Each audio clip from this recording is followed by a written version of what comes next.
Olá pessoal, sejam bem-vindos ao nosso curso técnico em qualidade, na nossa disciplina Auditoria de Produtos, Processos e Sistemas. E hoje nós teremos a nossa primeira aula. Nesta aula, iremos tratar da definição das auditorias em qualidade e também do planejamento e execução da auditoria em qualidade. Primeiramente, o que deve sabermos é o que é auditoria. Olha, a auditoria vem do termo audire, uma palavra do latim, que significa saber ouvir. Antigamente, o auditor, ele ouvia e reportava os fatos ao rei. Mas, à medida que o Estado ele foi se tornando, digamos assim, mais complexo, surgiu a necessidade de documentar esses fatos, porque só através da fala não dava mais dando conta. O Estado estava necessitando de que esses assuntos fossem documentados. Então, o auditor ele passou a verificar a conformidade de tais documentos. Como assim? Precisa ver se o que está documentado condizia com a realidade. Então, veio esse trabalho assim, de auditoria que significa confrontar as informações que estão sendo reportadas com o que está acontecendo de fato. Antes de começar a falar da nosso caso, que é a auditoria de qualidade, a gente pode falar de alguns outros tipos de auditorias que estão presentes no dia a dia. Por exemplo, auditoria fiscal, que é quando o governo ele fiscaliza os rendimentos de um cidadão, e esse cidadão ele reporta quanto que ele recebe por ano, e aí tem para pagar um imposto, no caso o imposto de renda. Só que o auditor ele vai verificar se aquilo que o cidadão informou o contribuinte é de fato o que ele auferiu no ano. Daí, se tiver tudo ok, calcula-se o valor do imposto. A gente tem também a auditoria das demonstrações financeiras, que é obrigatória para as empresas que estão na Bolsa de Valores. Por que essas empresas têm que passar por auditoria?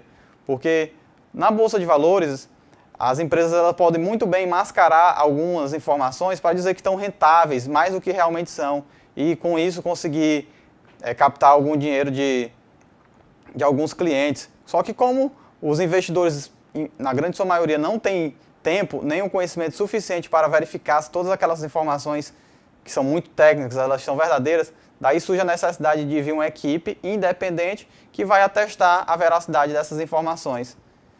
E aí é onde entra a nossa matéria, que é qualidade, não é isso? Como é que a qualidade ela surgiu? Com a globalização, a competição veio se tornando cada vez mais acirrada.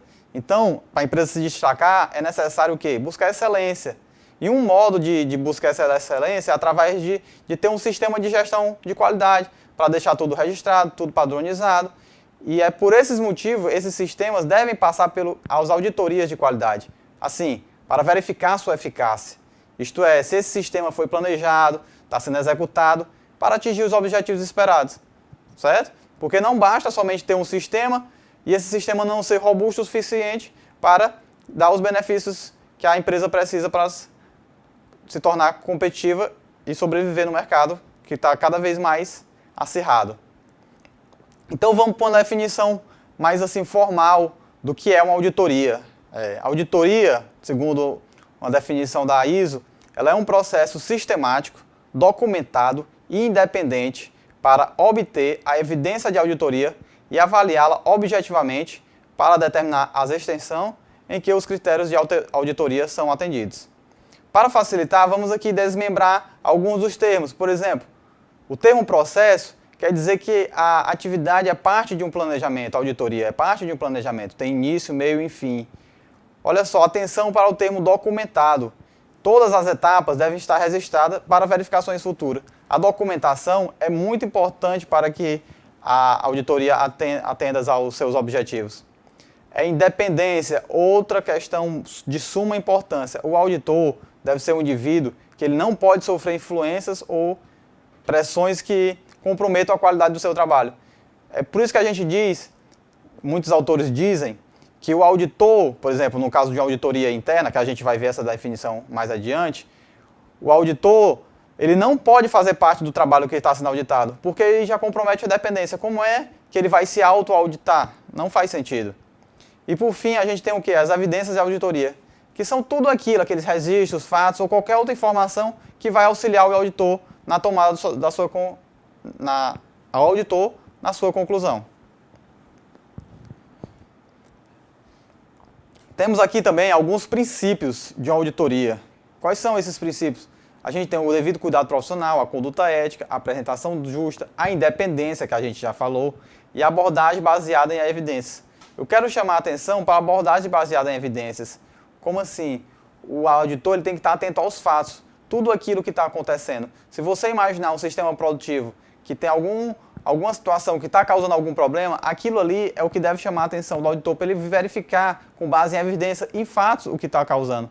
Esse o auditor ele é um indivíduo curioso, que deve ficar atento e evitar tomar só suposições, achismo. É bom ter fatos concretos para auxiliar no seu trabalho que saia de maneira mais adequada. Temos aqui também alguns objetivos de uma auditoria. A gente cita aqui determinar a conformidade ou não conformidade do sistema de qualidade com os requisitos especificados. Nós veremos em encontros futuros a definição bem mais clara do que seria uma não conformidade ou uma conformidade. Mas fica claro, o próprio termo, é fácil de entender que conformidade é aquilo que está dentro do requisito. Então o auditor ele vai meio que verificar o que está atendendo aos requisitos, o que não está atendendo aos requisitos. Tem também, o que já foi falado inclusive, determinar a eficácia do sistema. É um objetivo e também pode melhorar nos rendimentos da operação, que seria uma espécie de melhoria contínua. Identificar o potencial de melhoria do sistema de qualidade. Na medida que o auditor ele consegue, com uma pessoa que está de fora, ver o que está acontecendo com outro olhar, um olhar mais neutro, mais crítico, é possível daí identificar algum potencial de melhoria. Existe também a questão de atender aos requisitos regulamentares. Isso aqui é bem comum, por exemplo, acredito que todos já ouviram falar do Inmetro. O Inmetro é um órgão regulamentar que ele serve para dar dados padrões de como determinado produto deve ter, no peso, tamanho. No caso de lâmpadas, a gente tem, por exemplo, a quantidade de lúmenes, a quantidade da temperatura. Então o auditor ele pode montar um sistema justamente para atender esses requisitos. E também ter, por fim, os registros que podem atender futuramente a uma certificação do sistema de qualidade, que a gente vai ver também o que seria especificamente conseguir uma certificação do sistema de qualidade.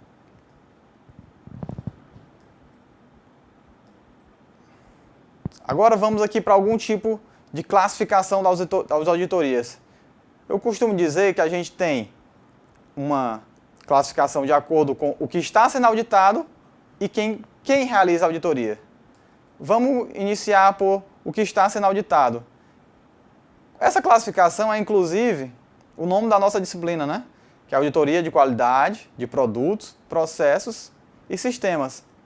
A auditoria da qualidade de produto avalia a adequação de um produto ou serviço em relação a determinada especificação. O processo já vai ver como é que está sendo a execução dessa atividade. E a do sistema é verificar a documentação que está sendo implementado desse sistema de qualidade com os requisitos pré-estabelecidos em uma norma de referência. Já com quem realiza a auditoria, essa é uma classificação que se torna até mais comum, porque é mais fácil da gente entender. A gente tem a auditoria de primeira parte, também chamada de auditoria interna, a auditoria de segunda parte, que é a auditoria externa, e a auditoria de terceira parte, também conhecida como auditoria independente. Olha só, a auditoria de primeira parte, ela é feita pela própria organização, é uma espécie de autoavaliação. Qual é a vantagem dela? Tem uma comunicação fácil, está lá internamente, as pessoas já se conhecem, facilita essa comunicação. Mas, por outro lado, ela tem também como desvantagem o risco de conflito de interesse, justamente pelas pessoas estarem mais próximas entre si, tem mais essa informalidade. Então, é aí que a gente tem a auditoria de segunda parte, que ela é feita, por exemplo, por um cliente para verificar se seu fornecedor tem sistemas de qualidade condizentes com os requisitos desse cliente. Aumenta-se a garantia da independência dos auditores, pois este não pertence ao quadro da empresa auditada. Como ele está de fora, existe uma probabilidade dele sofrer menos influência. Um exemplo que eu gosto bastante de um tipo de auditoria de segunda parte, uma auditoria externa, no caso a cerâmica da Serra da Capivara. Ela firmou um contrato com a empresa Tok Stock.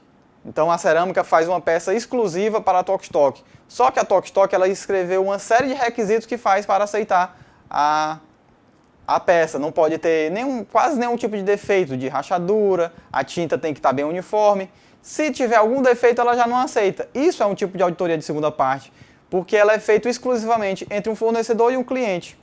Tudo bem? Então agora vamos para a auditoria de terceira parte, que é a auditoria independente. Ela está se tornando cada vez mais comum e está substituindo a auditoria de segunda parte, porque a auditoria de segunda parte ela só serve para aquele determinado contrato. Essa não, ela é mais geral. Ela é uma certificação vindo, por exemplo, da ISO, a tão famosa ISO. Ela dá uma certificação geral que já serve para todo tipo de contrato. Qualquer empresa que for querer contratar uma determinada companhia que tem uma certificação internacional, no caso, ela já sabe que ela passou por todo um processo de certificação e fica mais tranquila de saber que ali ela tem um sistema de qualidade robusto que já foi testado. Com isso, poupa-se tempo. Por isso mesmo que ela está cada vez mais se tornando popular em detrimento da auditoria de segunda parte. E agora, vamos aqui para o planejamento e execução da auditoria em qualidade.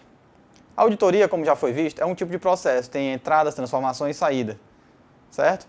Então essa sequência de atividades que a gente tem lá, o planejamento, a transformação, isso caracteriza como um processo. No caso, o que é processado na auditoria são as informações.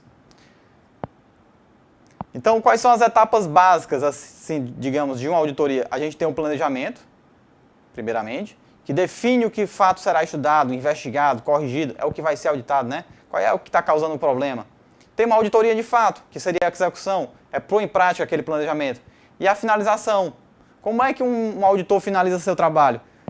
Através de um relatório de auditoria. Nesse relatório, ele vai descrever tudo, as evidências de auditoria que foram encontradas, vai propor as melhorias, vai dizer o que está causando o problema. Inclusive, pode acontecer da auditoria ela não ser suficiente de encontrar o problema. No caso, a finalização do relatório ele vai vir na forma de inconclusivo.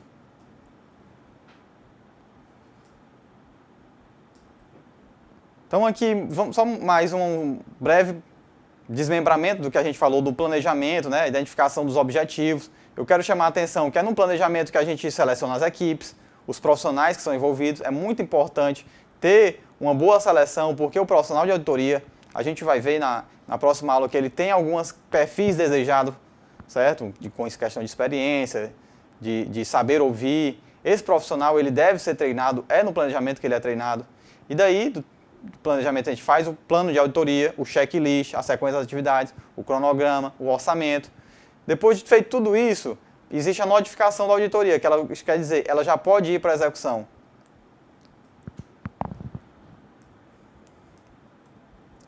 Que é a segunda etapa do processo. Ela se inicia com a reunião de abertura, os auditores visitam o local de trabalho, ele segue o checklist, que é o plano de auditoria, e ele vai em campo, ele vai solicitar, vai buscar as evidências, ele tem que ser bem claro na solicitação de evidências, que são todos aqueles fatos, registros que vai auxiliar ele na sua conclusão. Se ele não for claro, as informações não vão vir corretas e também ele pode perder muito tempo e comprometer o resultado. Durante essa execução são feitas reunião de avaliações e também, por fim, reunião de encerramento, que encerrou a parte de execução e aí ele pode dar início à sua finalização, que é escrever o seu relatório. Aqui na finalização ele verifica as evidências que se caracterizam como não conformidades ou se são conformidades.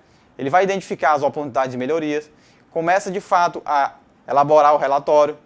No caso, esse relatório apresenta as não conformidades, suas respectivas ações de correção, data para a conclusão e responsável pelas ações. Então, por fim, vai estabelecer um prazo para realizar uma nova auditoria de verificação, isto é, ver se aquilo que foi proposto para melhorar foi dado continuidade e aí partir para as novas etapas, identificar novas oportunidades e perceba que é um ciclo, não tem assim de fato um encerramento. Uma auditoria, ela nunca se encerra ali, ela sempre dá oportunidade, porque é um dos princípios da qualidade, a melhoria contínua, certo? Então, pessoal, essa foi assim o nosso primeiro encontro, mais uma parte de definição, para vocês entenderem o que é auditoria, né? Basicamente é fazer as verificações dos fatos com os documentos, verificar se tudo aquilo que está sendo planejado está sendo executado da melhor maneira e, com isso, trazer os benefícios que a qualidade vai gerar para os processos, produtos e sistemas. Então, muito obrigado e até o próximo encontro.